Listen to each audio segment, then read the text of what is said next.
One of the hardest things in competitive tennis, and particularly in developing as a competitive tennis player, especially here in the UK, isn't just about being able to improve your serve or your forehand, your backhand or your tactics. It's finding someone to hit with. Unless you're in an academy surrounded by performance players every single day, it can sometimes feel impossible to getting enough quality hitting time. You can't always rely on or, frankly, afford a coach. The ball machine gets old really, really fast. And most club level players don't want to grind it out on the baseline for 2 hours, just hitting continuously.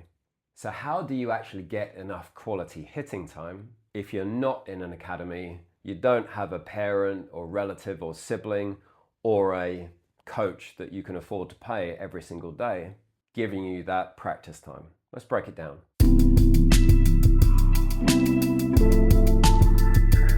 So number one, a hitting partner isn't a utility. They're not there just for you. They are a person, and equally, they're down the end of the court because they want to get something as well. So the first thing is build relationships.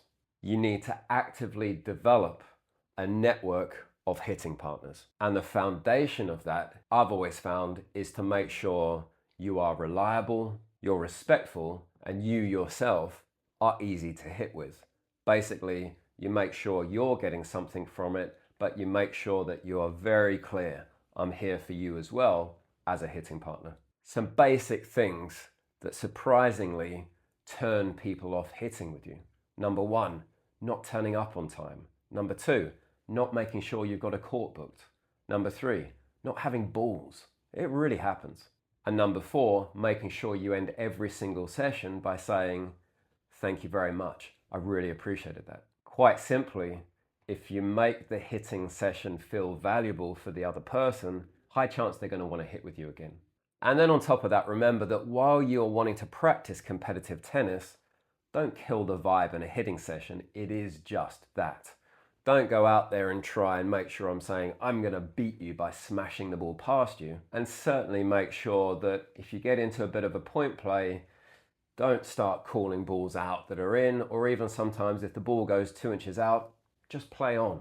The other person doesn't want the rallies to stop all the time unless they say, I want to play super match conditions. You're there to practice hitting balls. It's okay if the ball goes a little long and you both kind of realize it and you say, let's carry on, we're having a good rally. Now that's all well and good, but that's not going to get you all your hours in. So you're going to have to get creative and be very opportunistic. It's unlikely you are going to be able to develop enough hitting partners to have full 1 hour or 2 hour sessions on a daily basis. So what's the alternative? Well, sometimes it's not doing everything or nothing, it's doing something in between. If you can get 10 minutes, 15 minutes, 20 minutes on court and bounce around courts, finding people that will give you that time, that's not a bad way to go. So some simple things are, you've got a lesson, maybe it's booked for 5 o'clock. And normally you end up turning up and saying, well, I turn up at 3 minutes before 5 and then walk onto court. Well, how about this? Why don't you turn up at 4:30 or even 4 o'clock and hang around and see who turns up? Quite often people will come along and say, is there someone here? Or I just came up to the club and I've got here a bit early. If they're there and you're there, you can say, I've got a lesson in 30 minutes. You're not playing till 5 as well. Do you want to jump on and just warm up and hit some balls? Most people will absolutely say, yeah, sure, why not?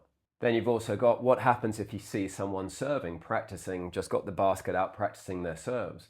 Doesn't hurt to say over and go, look, you can say no because I appreciate people just like to practice their serves sometimes, but would you mind if I just went down the other end and practiced my returns? Some people are going to say not really or be a bit uncomfortable, but you pretty easily spot them. Others will say, yeah, of course. Actually, some people really appreciate having someone to serve against. And who knows, they may turn around after a while and say, should we play the point out? And all of a sudden, you're playing tennis. And then finally, check your club schedule. Find out, are there sessions that you could be going to or asking and saying, if it gives me some court time, is there a club session, a rec session I can be attending? You're going to have to get the okay from the club because a lot of them are geared towards adults, particularly if you're a junior. But you know what? See what tennis is on that maybe you hadn't considered before. Then, of course, you've got to consider most towns and cities, especially here in the UK, actually have a lot of tennis clubs. So expand your radius. Within a 5 or 10 mile radius, you'll find actually a lot of clubs you could potentially go and join, and they're not always that expensive. So, quite simply, if you're at one club and you can't find enough hitting partners, you might have to go and join another one as well. It could be you're at Club A on Monday and Tuesday, Club B on Wednesday and Thursday, and Club C on Friday and Saturday. It may be just what you have to do. And frankly, it always helps if you're the one asking other people to hit. If you say, I'm willing to travel to your club versus always making them come to you, you'd like to think you can share it once you develop that relationship. That goes a long way as well. The next thing is to not judge too quickly.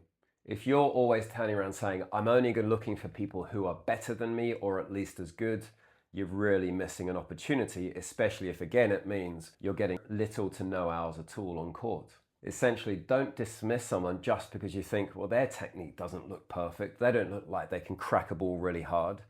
Sometimes it's actually not the person and their technique. You need to watch and say, can this person actually move the ball around, make me have to move a lot, think, and make it awkward for me? If so, absolutely go and hit with them. Don't be stuck up or have ego or pride and say, oh, you're not good enough for me. Actually, they may be the best person you can hit with. So to wrap it up, tennis is a tough sport and it can feel very lonely, isolated, and like you're not getting support. But the reality is that's tennis.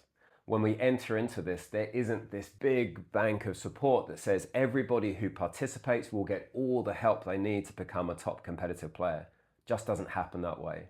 And it can start to feel a bit like it's us and them when the them has a lot of money. You can do an awful lot by being creative, by being respectful and being relentless, just always trying to do more.